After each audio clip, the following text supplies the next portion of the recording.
I guess undertaking them in this case.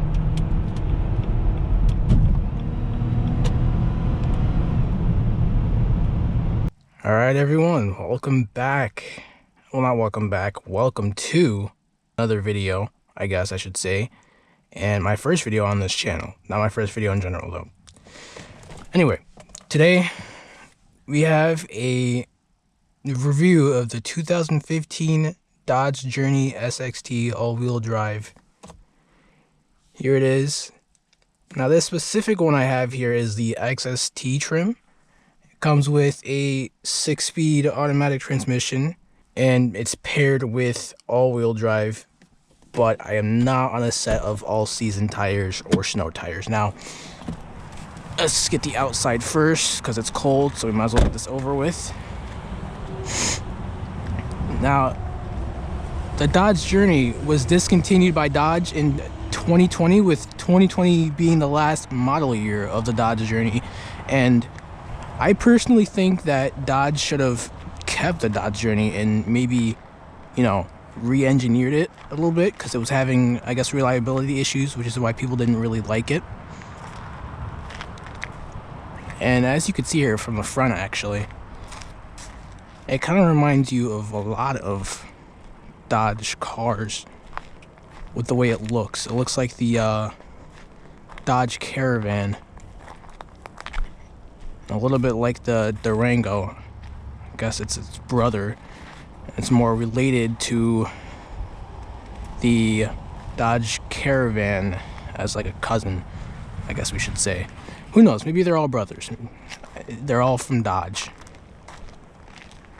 So on this SXT trim, we do get a roof rack here, which I'm gonna get up here and show you. Pretty simple, very nice. So if you want to go camping or whatever you want to do with the roof rack, you can do that, as long as it's your car, I guess. On the outside here, pretty basic design. It's nice though. Get 2 exhaust tips or exhaust pipes, whatever you want to call them. My particular one has a little bit of rust on it, but I mean, the Dodge Journey, it's been the same for pretty much since it came out. Nothing's really changed much, but that is okay. Now this makes 283 horsepower and 260 pound-feet of torque. I'm gonna pop the hood here.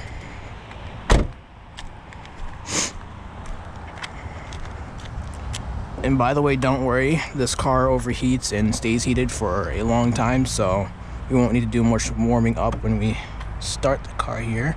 Do proper here. I do not remember that being that short, but whatever. So like I said, this one, oh, I actually didn't say, this is a 3.6 liter V6 paired with a 6-speed automatic transmission. Pretty nice, simple engine. Very nice. Doesn't look overly complicated to work on either, but like I said, reliability issues. I have had a misfire, and I have a check engine light on right now for a thermostat. Pretty simple gas cap here. You don't have to click or pull any special buttons to open that. For tires here, we're on a set of Bridgestone. I believe they're, you know, these are right here, Bridgestone, for both the rear tires. And then we have Capricorn HP. I've never heard of that, but hey, if you're watching this, thanks for the tires. They're very good tires. So I do have 2 sets of different tires here. Okay, that was very unusual. Okay, seated behind my own driving position at 5'6.5". Yes, I know I'm short. These seats are actually moved forward a bit. Let's move these back. There you go. Okay, so if I was backseat passenger, I would sit, I guess, like this. I have a couple inches of leg room still left. We have backseat pockets for, oh, actually we have one, I think. I don't know if there's any over there in the 3rd row, but we have one here for the driver. Passenger seat doesn't get one. we have a, let's see, 12-volt DC cigarette outlet that I'm using for charging purposes, my camera and my phone. Seats here are pretty comfortable, except, you know, it's a little stiff because back row. Anyway, backseat passengers always get like the worst treatment of a car. I'm gonna put my charger over there. Sorry about that. You do get a cup holder. You have to pull the whole middle seat down, so if, you know, there's a middle seat passenger and you guys are on a road trip, middle seat passenger's gonna have to sit on someone's lap, unfortunately. If these two want the cup holder. It does have a third row, which I am currently using to store my backpack in. And I have a water bottle that fell here. I probably trapped myself back here, but in the third row, not much space here, which is why it's only 2 passengers back here.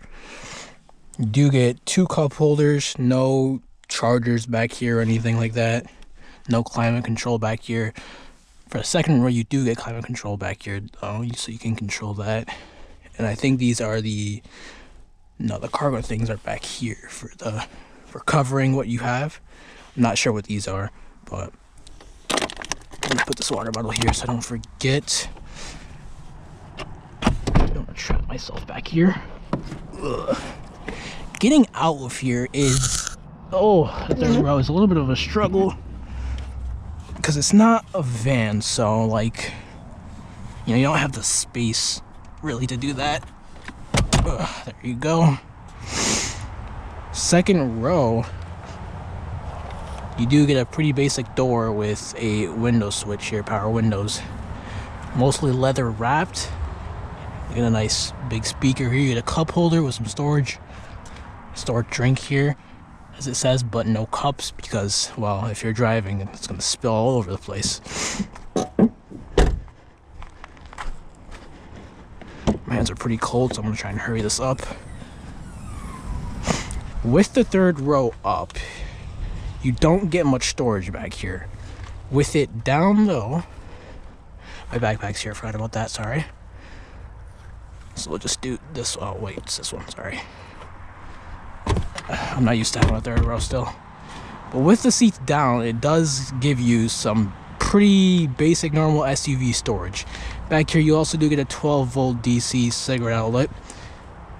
Only one of them. And then here's the thing I was talking about, the cargo net cover. I think that's what it's for. With both rows down, I'm going to show you guys real quick.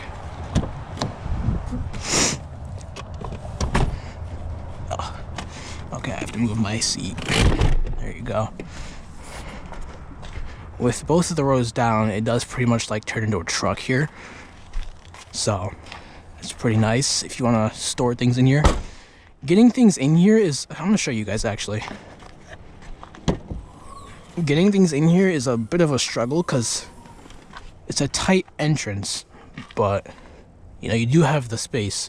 So before you do try and fit anything huge, do some measurements before you do that, before you try. And there it goes again. I don't know what's wrong with this door. It's probably because it's cold. Pull this back. Alright, finally inside the car. But before we get inside the car, actually, for seats here, we have polyester stitch seats. They're pretty comfortable. I've sat in these for like 2 hours straight, and even then it felt like I was sitting on a cloud. It's not the most comfortable seat, but like it still gets the job done. Anyway, for the door here, we do get power windows for the front and back. I think the front 2 are automatic, but actually I don't think they are because it doesn't have A on them, but I remember. Maybe I'm thinking of my Murano, sorry. We do get power mirrors you can adjust, but I already have them to my preferred adjustment. You do get leather wrapped door for some of it, and then the rest is just this plastic. I think it's plastic, I don't know, not sure, but that's really it for the door. Let's get inside here. Actually, I'm gonna clean up my shoes a little bit. I don't mind a little snow in my car, but inside, center console, driver's seat, passenger seat, you get mostly leather wrapped interior. I think this is leather. I can't.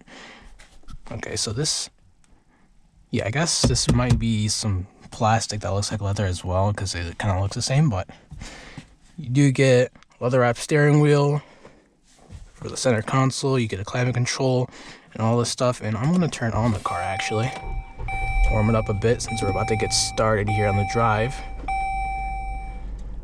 Turn on my dash cam. All right, yeah, see, it's plenty warmed up right now, so I can go if I wanted to. You do get a, like I said, climate control. You know, you got physical buttons here, which I like, and for the radio as well. For the climate, it's a little complicated. It's more complicated than, you know, like my last car where you just have a bunch of buttons you can use. For the climate, let's say I wanted heat, which I actually do right now. It's kind of cold. You can custom it. Oh, and the rear climate's on.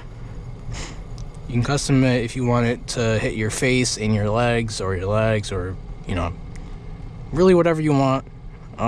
Here we have the recirculation, so let's do that. Turn off the AC. Alright, let's turn that to 1 so you guys can actually hear me here. We do have other controls like music controls / disc control, CD player. I don't have one, so of course it's not going to show it. We have the radio, settings.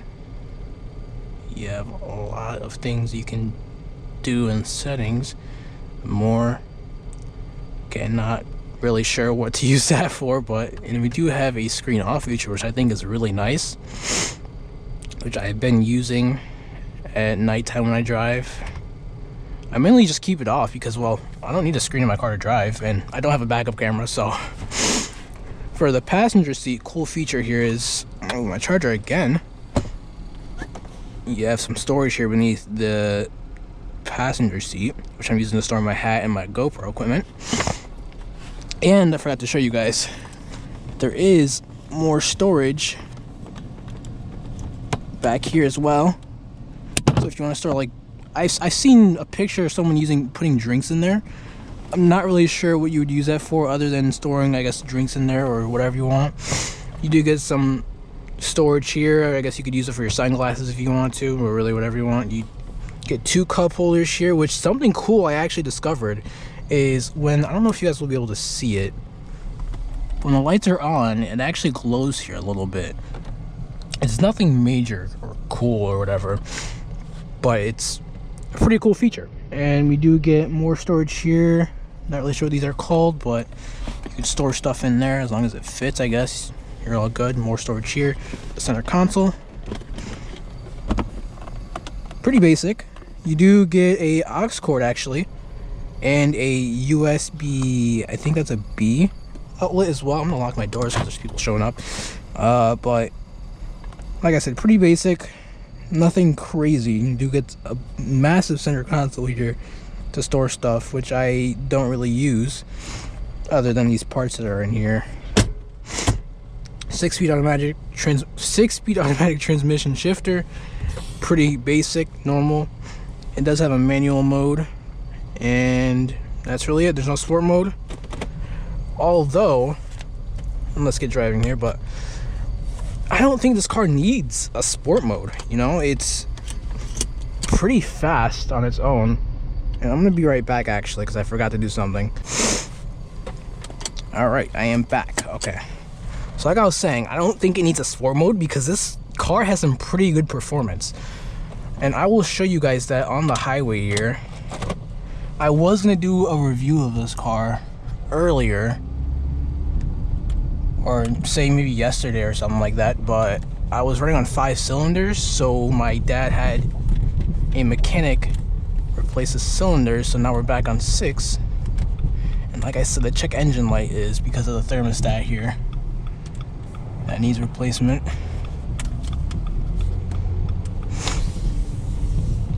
This car also does have some pretty great performance on corners and turns and stuff.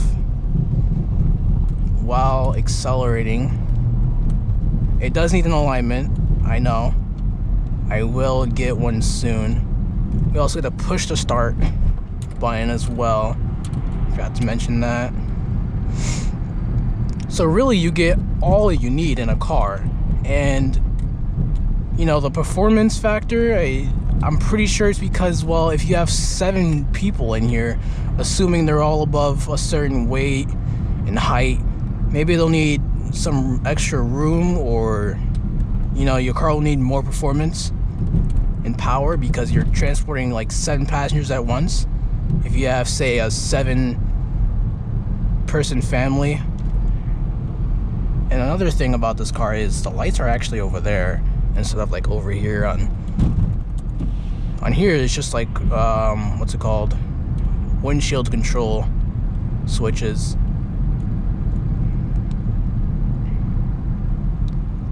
Road noise in this car is not bad.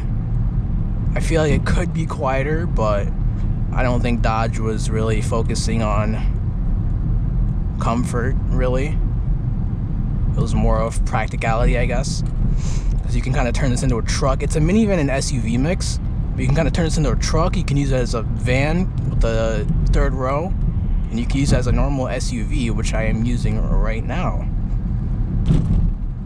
And occasionally I do use it as a truck.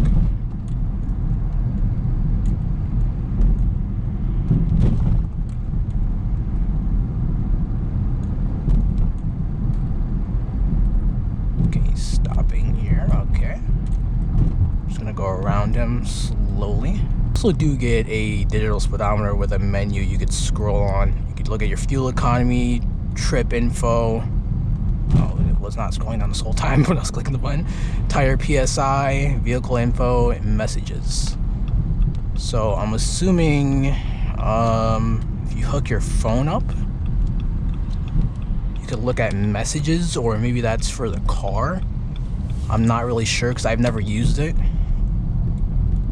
Let's go back to vehicle speed. There you go. Like I said, the performance is great. Comfort is great. Suspension, it feels like it's more on actually the stiffer side because it's performance. It's a performance kind of car, right? So stiff suspension just makes sense.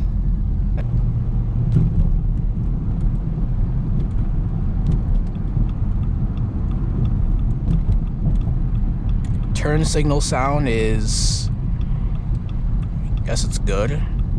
I don't really know how I feel about a turn signal sound actually, but I mean, it's not annoying. So if it's not annoying, I guess that's good. Like I said, I really do wish that Dodge kind of actually continued this. Not that I would buy it, right? Because, well, with the way it is now, of course I wouldn't, but maybe if they, you know, fixed up some stuff, made it more reliable and more, I guess, enjoyable for people to drive, maybe that would get me to buy one at some point if I were to have a family. Because although I would love to have a family, I would love my family, you know, if I had kids and stuff, I would not want to drive around a minivan all the time. Not that I hate them or anything, but like, it's just like, why would I, what is, oh, I thought he was about to run a light. Okay, never mind.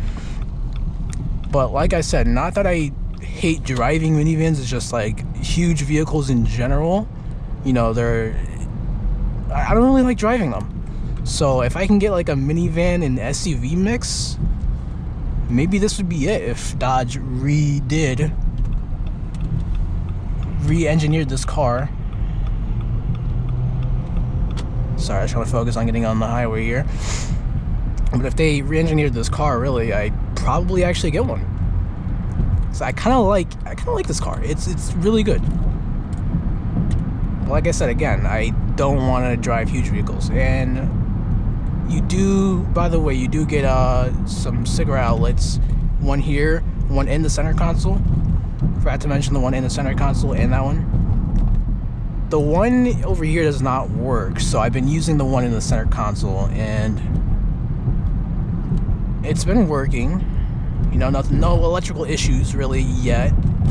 Visibility out this car is not great out the blind spots, but for, I guess, the most part, the visibility is okay. It's good enough to drive, obviously. It kind of has to be. I don't think, you know, you would really want to drive a car that has horrible visibility out of it, for the most part. Gas mileage has been okay, by the way. You know, for someone who doesn't even drive much, it does get some pretty bad gas mileage, but that's to be expected with the size and the weight of the vehicle. You know, so I'm not bashing on anyone for making a car that gets bad gas mileage, especially if it's a huge car. If it was on the smaller side, like well, I don't know if it would be actually the smaller side ever, because it's Dodge Journey. It was meant to be an SUV slash minivan mix. So, but if it was smaller, say, I think that's when I would start roasting the gas mileage.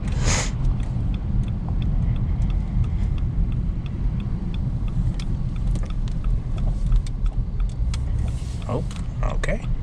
Nope, don't worry, you can park. I am not going to... Alright.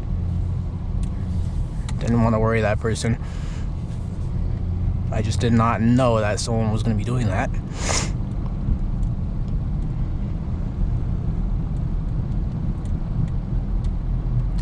Road noise at normal road speeds is not bad, actually. I'd say it really just gets worse on the highway, like with every single car.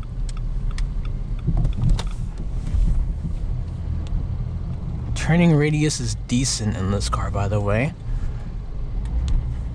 Oh, okay, here goes my transmission acting weird. Alright, what is that? That is a pack of beer. Okay, wow. Did not expect to see that.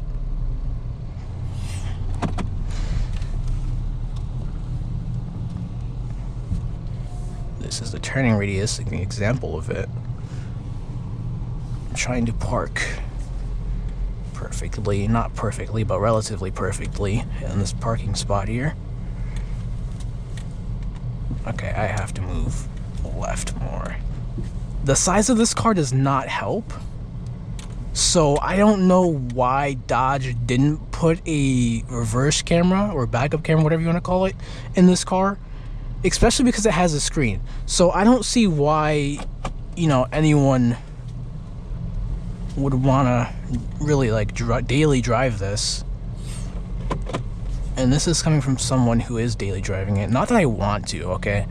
You know, I don't hate this car, but it's just like the size and complexity, I guess. Gas mileage. You know, if I was driving like a Honda Civic, right, I could pretty much fix my own car. You know, the size of the car is, you know, it's not huge, so it wouldn't be really all that hard to drive.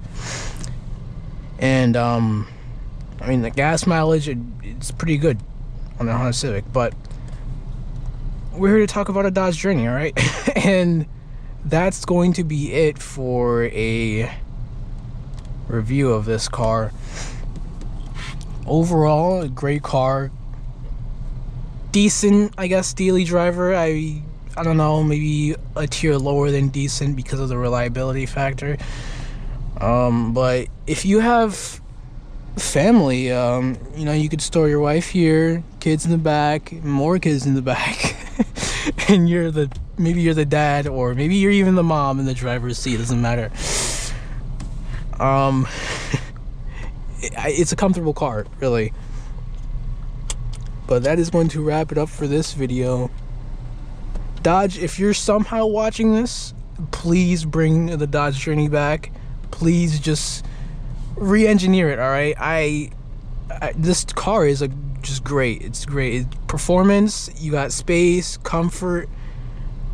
I don't know why they discontinued this. I don't know. Maybe they were doing something with the Dodge Durango or something like that. I haven't been keeping up with Dodge recently, really at all, until I got one. But yeah, if you enjoyed, please like and subscribe. Thank you so much for watching. This is my first video, so on this channel, not in general, like I said.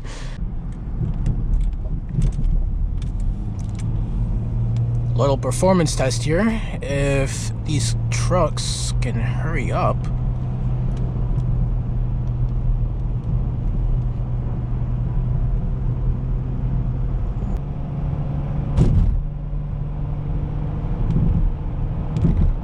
Bunch of gas to spare. For some reason, this guy is taking the left lane. My traction control light is on. It's okay.